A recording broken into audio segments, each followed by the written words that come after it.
Hello dear students, welcome back. How are you? I hope you will be fine. स्वागत है आप सबका नए वीडियो में। आज इस वीडियो में हम लोग ट्रांसफॉर्मेशन पर चर्चा करेंगे। ट्रांसफॉर्मेशन के आज हम कुछ सेंटेंसेस को लेकर आए हैं जो बोर्ड एग्जाम में पहले पूछे जा चुके हैं। उस पर हम लोग चर्चा करेंगे और अपनी बोर्ड एग्जाम की तैयारी को बिल्कुल ही मजबूत बनाएंगे। तो वीडियो को शुरू करने से पहले हम लोग थोड़ा सा ट्रांसफॉर्मेशन के बारे में जान लेते हैं। देखिए, ट्रांसफॉर्मेशन का अर्थ होता है रूपांतरण। इसमें सेंटेंस को हमें चेंज करना रहता है, बिना उसके सेंस को चेंज हुए सेंटेंस को दूसरे सेंटेंस में कन्वर्ट कर देना। इसी प्रक्रिया को हम लोग कहते हैं ट्रांसफॉर्मेशन। हमें सेंटेंस को अफर्मेटिव है नेगेटिव करना है, नेगेटिव है या अफर्मेटिव करना है, लेकिन साथ में हमें इसका विशेष ध्यान रखना है कि सेंटेंस का सेंस चेंज ना होने पाए, उसका भाव बदलने ना पाए। यही प्रक्रिया हमारी क्या कहलाएगी? ट्रांसफॉर्मेशन कहलाएगी। तो अब ज्यादा समय बचा नहीं है बोर्ड एग्जाम में, इसलिए हम लोग सीधे प्रश्नों के संग्रह पर चलते हैं और बोर्ड एग्जाम में पूछे गए कुछ प्रश्न यहाँ पर हैं। उन सेंटेंसेस को हम लोग देखते हैं कि किस हिसाब से चेंज करना है, किसमें चेंज करना है और उसमें चेंज करेंगे। चलिए शुरू करते हैं। ये देखिए, हम यहां पर 2022 का सेट लेकर आए हैं कि 2022 के पेपर में ट्रांसफॉर्मेशन में कौन कौन से सेंटेंसेज आए थे। उन्हीं सेंटेंसेज को हम लोगों को यहां पर सॉल्व करना है। देखिए, पहला सेंटेंस है स्विच ऑफ द फैन। इसको ट्रांसफॉर्म करना है हमें पैसिव में। इस सेंटेंस को हमें क्या करना है? पैसिव में ट्रांसफॉर्म करना है। देखिए बच्चों, वॉइस जो होता है ये दो प्रकार का होता है। एक होता है एक्टिव वॉइस, एक्टिव, और दूसरा होता है पैसिव वॉइस।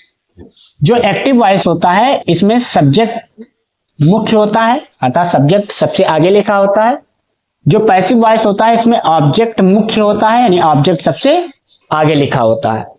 ये होता है हमारा एक्टिव और पैसिव सेंटेंस। जो हमारा है एक्टिव वॉइस का जो यहां पर सेंटेंस दिया गया है, असल में ये इंपेरेटिव सेंटेंस है और इस इंपेरेटिव सेंटेंस को हमें पैसिव वॉइस में चेंज करना है।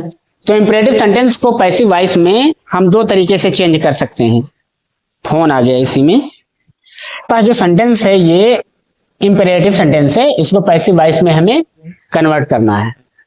इंपेरेटिव सेंटेंस को जब पैसिव वॉइस में कन्वर्ट करते हैं तो उसके लिए जो साधारण नियम है पहला वाला, उसमें हम सेंटेंस का सेंस पता करते हैं कि जो सेंटेंस हमें चेंज करना है वो क्या भाव दे रहा है। इसमें देखिए लिखा है कि स्विच ऑफ द फैन, यानी फैन को ऑफ कर दो।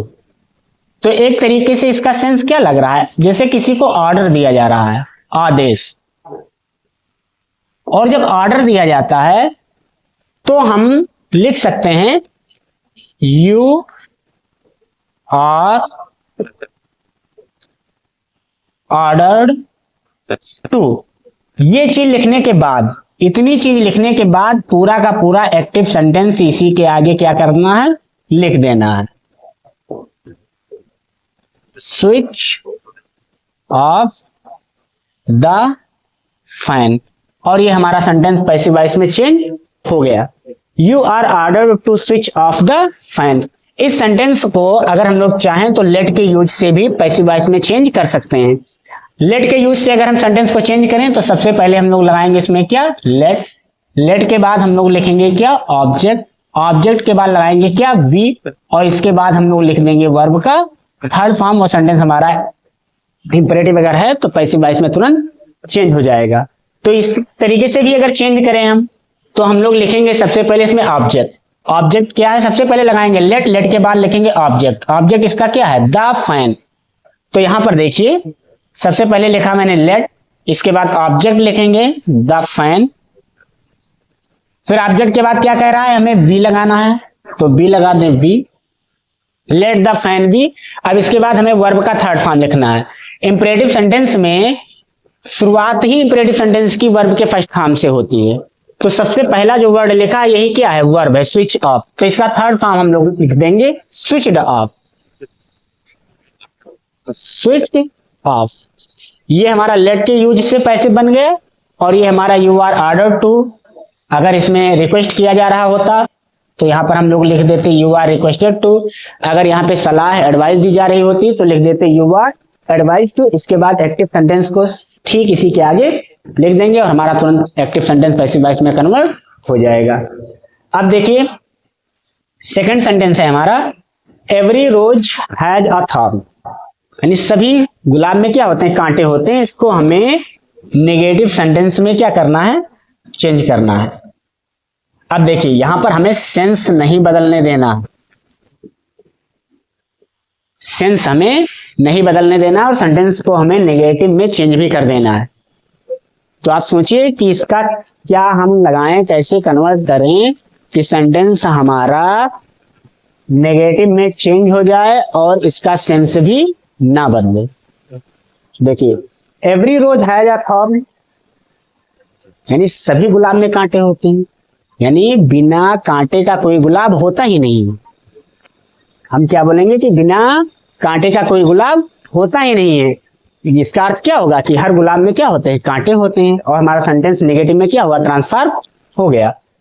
तो सेंटेंस लिखेंगे there is no rose without a thorn. देखिए सेंटेंस हमारा नेगेटिव हो गया क्योंकि इसमें हमने नो वर्ड का, नो शब्द का यूज कर दिया। There is no rose without a thorn, बिना कांटे का कोई गुलाब होता ही नहीं। अगला सेंटेंस है हमारा तीसरा, Kashmir is not so hot as Bhopal. इसमें हमें डिग्री चेंज करना है, कंपैरेटिव डिग्री। इसमें देखिए ये है हमारा एडजेक्टिव हॉट, इसकी डिग्री को हमें क्या करना है, चेंज करना है। एडजेक्टिव की 3 डिग्रियां होती हैं, आप सभी लोगों को पहले से ही पता है, पॉजिटिव डिग्री, कंपैरेटिव डिग्री और तीसरा सुपरलेटिव डिग्री। देखिए लिखा हॉट, ये पॉजिटिव डिग्री है। हॉट का कंपैरेटिव होता है हॉटर और सुपरलेटिव होता है हॉटेस्ट। ये, और हमें इस पॉजिटिव डिग्री के एडजेक्टिव को किसमें चेंज करना है, कंपैरेटिव डिग्री में, अर्थात यहां हॉटर करना। तो देखिए बहुत सिंपल होता है। सबसे पहले हम सेंटेंस को पढ़ेंगे। इसमें 2 नाउन हैं, एक है भोपाल और एक है कश्मीर। इन दोनों के बीच में कंपैरिजन किया जा रहा है। तो जब ऐसे सेंटेंस होते हैं तो इसमें क्या करेंगे, जो बाद वाला नाउन लिखा है उस बाद वाले नाउन को हम लोग पहले ले आएंगे। तो देखिए यहाँ पे भोपाल बाद में लिखा है तो भोपाल को हम लोग आगे ले आते हैं। भोपाल, देखिए ये बाद में लिखा था, बाद वाले नाउन को कहां ले आए, पहले ले आए। अब इसके अनुसार हम लोग यहाँ पर कोई वर्ब लगाएंगे। देखिए भोपाल ये सिंगुलर है तो यहाँ पर लगा देंगे इज। अब दूसरी चीज ये देखेंगे, अगर ऊपर वाला सेंटेंस जिसको हम लोग ट्रांसफॉर्म कर रहे हैं, अगर इस सेंटेंस में नॉट लगा है तो जो नीचे कंपैरेटिव बनाएंगे वहां से नॉट हटा देंगे, और अगर यहाँ पे नॉट नहीं लगा है तो नीचे वाले में नॉट लगा देंगे। तो यहाँ पे ये नॉट लगा हुआ था तो इसलिए यहां से ये नॉट क्या करेंगे, हटा देंगे। ये चीज हुआ। इसके बाद इस पॉजिटिव डिग्री के जो आगे और पॉजिटिव डिग्री के जो पीछे सो डॉट डॉट एज या एज डॉट डॉट एज जो लिखा है, इन दोनों को भी हम क्या करेंगे, हटा देंगे। ये क्या क्या हटा दिया। अब देखिए, अब इसका हमें कंपैरेटिव डिग्री लिखना है तो इसका कंपैरेटिव डिग्री लिखेंगे यहाँ पे हॉटर, और कंपैरेटिव डिग्री के बाद तुरंत देन का प्रयोग करते हैं तो यहां पर हो जाएगा क्या, देन, और इस शुरुआत वाले नाउन को हम लोग बाद में कर देंगे कश्मीर। ये Bhopal is hotter then Kashmir, हमारा ये सेंटेंस पॉजिटिव डिग्री से कंपैरेटिव डिग्री में कन्वर्ट हो गया है। अब बढ़ते हैं अगले सेंटेंस पर।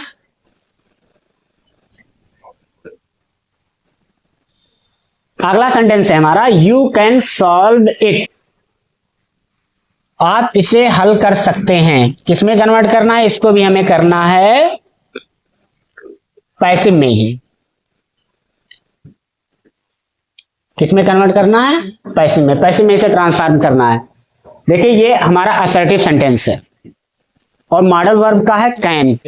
देखिए जो असर्टिव सेंटेंस होता है उसका जो एक्टिव वॉइस होता है, एक्टिव वॉइस का फार्मूला होता है सब्जेक्ट, सब्जेक्ट के बाद वर्ब और इसके बाद ऑब्जेक्ट। ये और जब हम लोग इसको पैसिव में चेंज करेंगे तो ऑब्जेक्ट को हम लोग पहले लाएंगे, ऑब्जेक्ट, इसके बाद यहाँ पे लगाएंगे हेल्पिंग वर्ब कोई ना कोई, हेल्पिंग वर्ब के बाद लिखेंगे वर्ब का थर्ड फॉर्म, इसके बाद बाई, और इस सब्जेक्ट को ले आएंगे पीछे ये, और हमारा सेंटेंस तुरंत एक्टिव वॉइस से पैसिव वॉइस में कन्वर्ट हो जाएगा। देखिए लिखा है यू कैन सॉल्व इट। ये देखिए पैसिव वॉइस में कन्वर्ट करने के लिए हमें ऑब्जेक्ट की आवश्यकता पड़ती है। सबसे पहले हमें ऑब्जेक्ट ही चाहिए क्योंकि ऑब्जेक्ट को ही आगे ले जाकर हमें सब्जेक्ट बनाना है, और ऑब्जेक्ट हमेशा वर्ब के बाद लिखा होता है। इस बात को आप लोग हमेशा ध्यान रखिए कि वर्ब के बाद जो शब्द लिखा है वही हमारा क्या है? ऑब्जेक्ट है। अब देखिए यहाँ पे वर्ब लिखा है सॉल्व और इसके बाद क्या लिखा है? इट, अर्थात यही इट इस सेंटेंस का क्या है? ऑब्जेक्ट है। तो इट को आगे लेकर जाओ, तो इट को हम लोग इसका पैसिव बनाएंगे, तो इट को हम लोग आगे ले आए। देखिए इट। अब यहाँ पर एक चीज ध्यान रखिएगा, इट का सब्जेक्ट और ऑब्जेक्ट यानी दोनों केस एक ही रहता है। इट सब्जेक्ट भी होता है, इट ऑब्जेक्ट भी होता है, यानी नॉमिनेटिव केस और ऑब्जेक्टिव केस इसका दोनों सेम रहता है। तो इट, इसके बाद ये मॉडल वर्ब है, तो जब मॉडल वर्ब का पैसिव बनाते हैं तो जो मॉडल वर्ब एक्टिव में आया हो उसी मॉडल वर्ब को नीचे पैसिव में क्या कर लेते हैं? उतार लेते हैं। तो देखिए इट ये था, इसको हम यहाँ आगे लेकर आए, ये मॉडल वर्ब था कैन नीचे उतारे, और पैसिव में इसके बाद क्या जोड़ देंगे? बी। तो इट कैन बी, और पैसिव में हम वर्ब का हमेशा कौन सा फॉर्म लिखते हैं? Third form. तो सॉल्व का थर्ड फॉर्म हो जाएगा सॉल्व्ड, इसके बाद बाई लगा देंगे और यू को ऑब्जेक्ट बना के पीछे लिख देंगे। ध्यान रखेंगे यू का भी सब्जेक्ट और ऑब्जेक्ट दोनों सेम रहता है, अर्थात ये नॉमिनेटिव केस और ये ऑब्जेक्टिव केस दोनों इसका सेम ही होता है, और ये सेंटेंस हमारा पैसिव में ट्रांसफॉर्म हो गया है। अब बढ़ते हैं अगले सेंटेंस पर। लिखा है देयर ग्लोरी कैन फेड। इसको हमें ट्रांसफॉर्म करना है इंटेरोगेटिव सेंटेंस में। किसमें ट्रांसफॉर्म करना है? इंटेरोगेटिव सेंटेंस में। अब देखिए यहां पर, देखिए यहां पे मॉडल वर्ब आया है क्या? कैन। तो इसको इंट्रोगेटिव में ट्रांसफॉर्म करना है, तो इस कैन को हम लोग आगे ले जा रहे हैं। तो क्या कैन, इसके बाद लिख देंगे क्या? Subject, their glory ever fade. फिर इंट्रोगेटिव है तो इसके लास्ट में क्या लगा देंगे? Question mark. ये सेंटेंस हमारा इंट्रोगेटिव में ट्रांसफॉर्म हो गया है। अगला सेंटेंस देखते हैं। Besides making a promise he kept it. इसको हमें ट्रांसफॉर्म करना है कंपाउंड सेंटेंस में। देखिए कंपाउंड सेंटेंस अगर हम चाहे सिंथेसिस बना रहे हो या चाहे ट्रांसफॉर्मेशन कर रहे हो, तो कंपाउंड सेंटेंस का नाम आते ही आप तुरंत अपने दिमाग में इस चीज को लेकर आइए, फैन, बॉयज। इससे क्या होगा? इससे आपके दिमाग में कुछ कोऑर्डिनेटिंग कंजंक्शन आ जाएंगे, क्योंकि कोऑर्डिनेटिंग कंजंक्शन का यूज कंपाउंड सेंटेंस बनाने के लिए किया जाता है, और उसी कंजंक्शन से इस बात को क्या करेंगे? जोड़ देंगे। हमारा जो सेंटेंस बनकर तैयार हो जाएगा वो कंपाउंड सेंटेंस हो जाएगा। तो बिसाइड्स मेकिंग अ प्रॉमिस, वादा करने के अतिरिक्त ही केप्ट इट, उसने इसे पूरा भी किया। तो इसको क्या कहेंगे? उसने वादा किया और इसे क्या किया? पूरा किया। और तो देखिए इसी में क्या आ जाता है? एंड। तो एंड से हम वाक्य को क्या करेंगे? जोड़ देंगे, यानी दोनों क्लास को एंड से जोड़ देंगे, और बनने वाला सेंटेंस हमारा लास्ट में क्या हो जाएगा? Compound sentence. तो सेंटेंस लिखते हैं ही, देखिए पास्ट में लिखा है तो मेड लिखेंगे, ही मेड अ प्रॉमिस, फिर एंड से बात को जोड़ेंगे, एंड केप्ट इट। हमारा सेंटेंस कंपाउंड में ट्रांसफॉर्म हो गया है। He made a promise and kept it, he made a promise and he kept it. चाहे तो यहाँ ही भी लगा सकते हैं। अगला सेंटेंस देखिए, अगला सेंटेंस है did he not tell you. इसको भी पैसिव में करना है।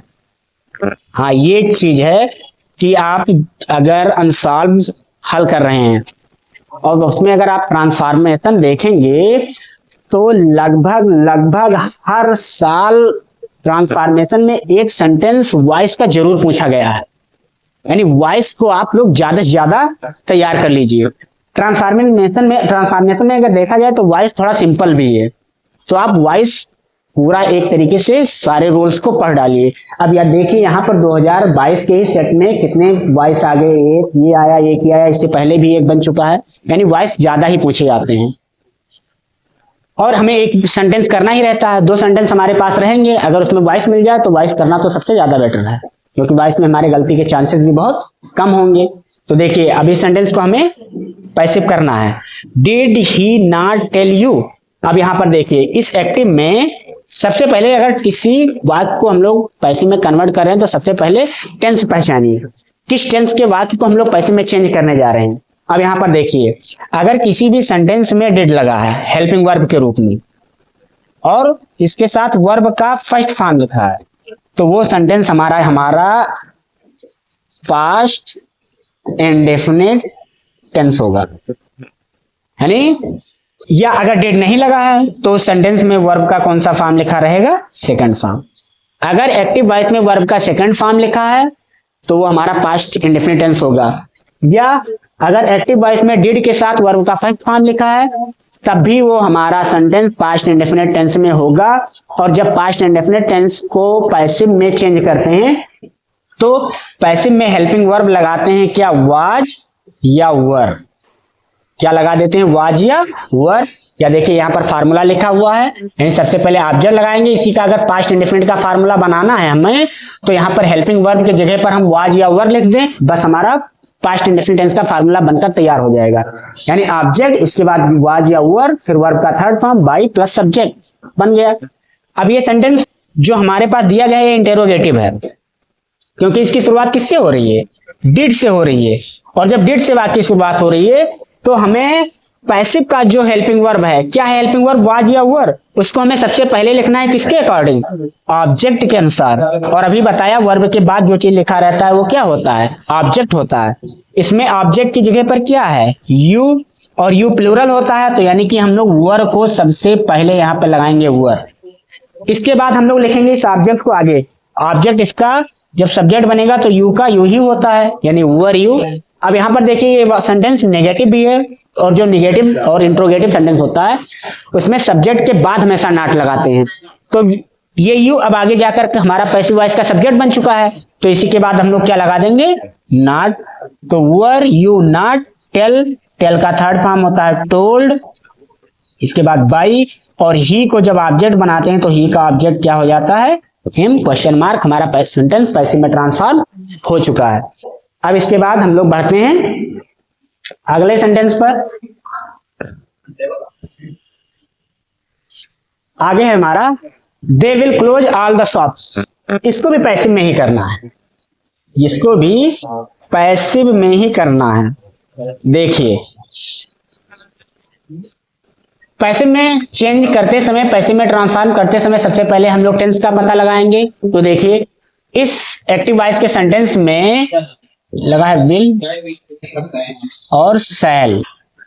हाँ अभी चाय पी रहे हैं, एक सेकंड, विल या सैल। अब चाय पीते रहे, ये घूंट मार लेते हैं, एक घूंट मार के पढ़ाते रहिए। इसके बाद फिर अभी ये सेंटेंस बनने के बाद अगला घूंट। तो सबसे पहले हम लोग टेंस का पता लगाएंगे। देखिए यहाँ पे लिखा हुआ है क्या, विल।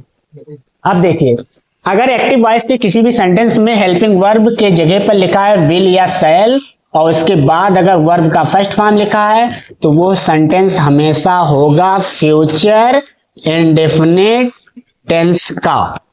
और जब फ्यूचर इंडेफिनिट टेंस का हम लोग पैसिव बनाते हैं तो पैसिव में हेल्पिंग वर्ब लगाएंगे विल बी या शैल बी, और इसके बाद वर्ब का थर्ड फॉर्म तो पैसिव में लिखा ही जाएगा। अब देखिए एक चीज ध्यान रखिए, जब हम लोग किसी टेंस को का पैसिव बनाते हैं तो हमेशा उसकी कंटिन्यूअस टेंस वाली हेल्पिंग वर्ब पैसिव में लग जाती है। फ्यूचर इंडेफिनिट का पैसिव बना रहे हैं, फ्यूचर कंटीन्यूअस वाली हेल्पिंग वर्ब पैसिव में लग जाएगी। और फ्यूचर कंटीन्यूअस में हेल्पिंग वर्ब क्या लगता है, विल बी या शैल बी। जब हम लोग प्रेजेंट इंडेफिनिट टेंस का पैसिव बनाते हैं तो प्रेजेंट कंटीन्यूअस वाली हेल्पिंग वर्ब प्रेजेंट इंडेफिनिट में लग जाती है, यानी जेम आर। जब हम लोग प्रेजेंट परफेक्ट का पैसिव बनाते हैं तो प्रेजेंट परफेक्ट कंटीन्यूअस टेंस वाली हेल्पिंग वर्ब प्रेजेंट परफेक्ट में लग जाती है। तो ये देखिए, अब इसको हम लोग पैसिव में ट्रांसफॉर्म कर रहे हैं। देखिए ये हो गया वर्ब, क्लोज बंद करना, ये क्या है वर्ब। और वर्ब के बाद जो चीज लिखी होती है वो होता है ऑब्जेक्ट। तो यानी इसमें ऑल द सॉन्ग्स जो लिखा है ये क्या है, ऑब्जेक्ट। तो देखिए अब इसको हमें पैसिव वॉइस में ट्रांसफॉर्म करना है। ये हमारा है फ्यूचर इंडेफिनिट टेंस, और वर्ब के बाद जो लिखा रहता है वही क्या होता है, ऑब्जेक्ट। ऑब्जेक्ट को हम आगे लेकर जाएंगे तो यहाँ पे लिखते हैं ऑल द सॉफ्ट्स। ये ऑल द सॉफ्ट्स। अब पैसिव वॉइस का हेल्पिंग वर्ब लगाएंगे, विल बी या शैल बी। केवल आई और वी के साथ शैल बी लगाते हैं, बाकी सभी के साथ विल बी। तो ऑल द सॉफ्ट के साथ हम लोग यहाँ पे क्या लगाएंगे, विल बी। अब इसके बाद वर्ब का थर्ड फॉर्म लिखेंगे। क्लोज का थर्ड फॉर्म क्या होता है, क्लोज्ड। क्लोज्ड, इसके बाद बाई लगा देंगे और दे को ऑब्जेक्ट बना के लिखेंगे। तो दे का ऑब्जेक्टिव केस क्या होता है, देम। ये सेंटेंस हमारा पैसिव वॉइस में ट्रांसफॉर्म हो गया है। अब नेक्स्ट सेंटेंस पढ़ते हैं, पॉवर्टी इज रियली अ कर्स। इसको हमें एक्सक्लामेटरी सेंटेंस में ट्रांसफॉर्म करना है। एक्सक्लामेटरी सेंटेंस वो सेंटेंस होता है जिसमें हम हृदय यानी अपने हार्ट की में अचानक उत्पन्न होने वाले भाव को क्या करते हैं, व्यक्त करते हैं। चाहे वो सरप्राइज हो, चाहे वो आवश्यकता से ज्यादा खुशी हो, या चाहे आवश्यकता बहुत ज्यादा दुख हो। और जब एक्सक्लामेटरी सेंटेंस में ट्रांसफॉर्म करेंगे तो एक्सक्लामेटरी सेंटेंस में हम एक्सक्लामेशन मार्क का भी क्या करेंगे, यूज करेंगे। ये हो गया। और अब हम इसको इसी सेंटेंस जो ये नॉर्मल तरीके से लिखा है इसको हम लोग एक्सप्रेशन में बदल दें। किस में बदल दें, एक्सप्रेशन में। बस वही हमारा सेंटेंस क्या हो जाएगा, एक्सक्लामेटरी सेंटेंस। तो सबसे क्या कहते हैं, एक्सप्रेशन व्यक्त करने के लिए हम लोग व्हाट का भी यूज कर सकते हैं और हाउ का भी यूज कर सकते हैं। ये जब व्हाट या हाउ किसी एक्सक्लामेटरी सेंटेंस में यूज होता है तो इसका जो अर्थ होता है ये कितना से निकलता है या कितनी से निकलता है, क्या या कैसे से नहीं। तो यहां पे हम यूज कर रहे हैं व्हाट। क्या यूज कर दिया, व्हाट। व्हाट यूज करने के बाद हम लोग लिखेंगे अकर्स। व्हाट अकर्स, इसके बाद नाउन लिख दें, पॉवर्टी गरीबी, इसके बाद इज, फिर लास्ट में एक्सक्लामेशन मार्क। सेंटेंस हमारा एक्सक्लामेटरी में ट्रांसफॉर्म हो गया है, what occurs poverty is. Next sentence बढ़ते हैं, he could read the English book. ये देखिए इसको भी पैसिव वॉइस में ही करना है। और यहां पर ये क्या है, कुड, यानी ये क्या है, एक मॉडल वर्ब। और जब किसी मॉडल वर्ब का पैसिव बनाते हैं, देखिए मॉडल वर्ब का अगर एक्टिव वॉइस है, देखिए ये एक्टिव का फार्मूला लिख रहे हैं। सबसे पहले सब्जेक्ट, सब्जेक्ट के बाद मॉडल वर्ब, मॉडल वर्ब के बाद वर्ब का फर्स्ट फॉर्म, इसके बाद ऑब्जेक्ट। ये सेंटेंस हो गया मान लो हमारा एक्टिव वॉइस। इसको अगर हमें पैसिव वॉइस में चेंज करना है तो पैसिव वॉइस में इस ऑब्जेक्ट को हम लोग आगे लिखेंगे ऑब्जेक्ट। इसके बाद जो मॉडल वर्ब ऊपर आया है यही मॉडल वर्ब हम लोग नीचे क्या करेंगे, उतार लेंगे। और उसी मॉडल वर्ब के बाद हम लोग लगा देंगे यहाँ पे वी। इसके बाद वर्ब का थर्ड फॉर्म, फिर बाई लगाएंगे, इसके बाद सब्जेक्ट, और हमारा सेंटेंस पैसिव वॉइस में ट्रांसफॉर्म हो जाएगा। तो लिखा है he could read the English book. और वर्ब के बाद जो चीज लिखा रहता है वो क्या होता है, हमारा ऑब्जेक्ट। तो वर्ब हो गया रीड, और रीड के बाद क्या लिखा है, द इंग्लिश बुक। तो यही इंग्लिश बुक की बुक इस वाक्य का क्या है, ऑब्जेक्ट है। तो द इंग्लिश बुक को आगे लिखो, द इंग्लिश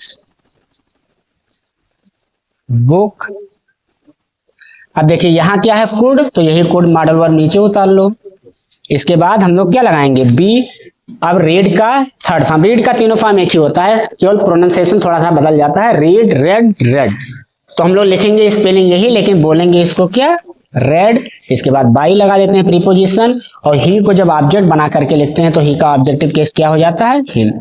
और हिम जब मान लो कभी इधर जा रहा है तो ही बन जाएगा, ही अगर उधर से ऑब्जेक्ट में आ रहा है तो हिम बन जाएगा। ये सेंटेंस हमारा पैसिव वॉइस में ट्रांसफॉर्म हो गया है। अगला सेंटेंस देखते हैं, Mumbai is the best city in India. Mumbai is the best city in India, Bharat की फिल्म सिटी। और इसको हमें कंपैरेटिव डिग्री में चेंज करना है, यानी इसमें हमें डिग्री को चेंज करना है। सबसे पहले तो हम लोग वो शब्द ढूंढते हैं जिसकी डिग्री हमें बदलना है। तो वो शब्द मिल गया मुझे क्या, बेस्ट। ये है सुपरलेटिव डिग्री में, और सुपरलेटिव डिग्री से पहले दा का प्रयोग जरूर किया जाता है।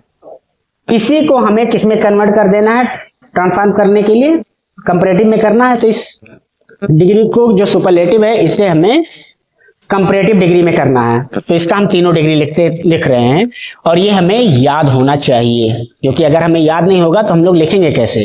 तो देखिए हमारे पास यहाँ पर क्या है, बेस्ट, ये था सुपरलेटिव डिग्री। इसका कंपैरेटिव डिग्री होगा बेटर, ये हो गया कंपैरेटिव डिग्री।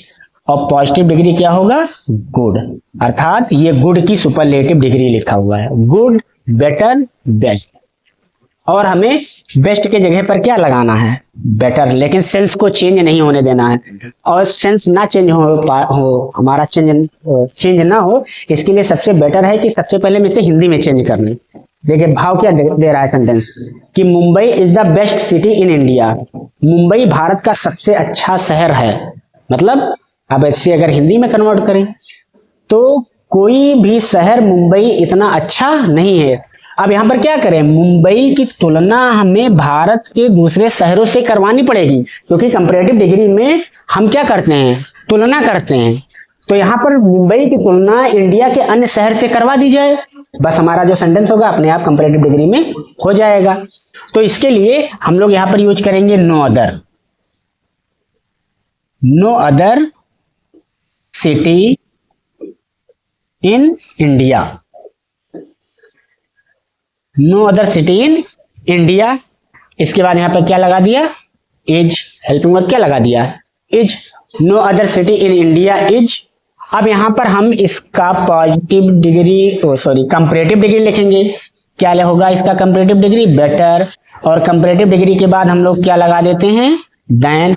और इसके बाद इससे पहले भी एक सेंटेंस बताया गया था कि पहले वाले नाउन को बाद में, बाद वाले नाउन को पहले। तो ये चीज यहां भी अप्लाई होगी। देखिए इंडिया बाद में था, इसको पहले किया गया, और पहले वाले नाउन को बाद में किया गया। तो बेटर देन यहां पे क्या कर देंगे, मुंबई। और ये हमारा सेंटेंस कंपैरेटिव डिग्री में ट्रांसफॉर्म हो गया है। No other city in India is better than Mumbai, यानी मुंबई इतना अच्छा भारत का कोई दूसरा शहर नहीं है। और अब देखिए मुंबई इतना अच्छा भारत का कोई दूसरा शहर नहीं है, इसका अर्थ क्या हुआ कि मुंबई भारत का सबसे अच्छा शहर है। देखिए सेंस कहाँ चेंज हो रहा है। तो इस तरीके से हमने 2022 में जितने भी ट्रांसफॉर्मेशन आए थे उनको एक साथ हम लोगों ने क्या किया, सॉल्व किया। और सॉल्व करने के बाद हमें एक चीज भी पता चला कि वॉइस ज्यादा पूछे गए हैं। तो आप लोग वॉइस को ज्यादा से ज्यादा तैयार कीजिए, और अगले वीडियो में हम अभी तक जितने भी वॉइस आए हैं सबका एक साथ लेकर आएंगे, जिसमें केवल वॉइस ही वॉइस होगा, जिससे आप बिल्कुल अपने आप को श्योर कर सके कि हमें 2 नंबर ट्रांसफॉर्मेशन का ले ही लेना है। चलिए वीडियो को यही समाप्त करते हैं। Thank you.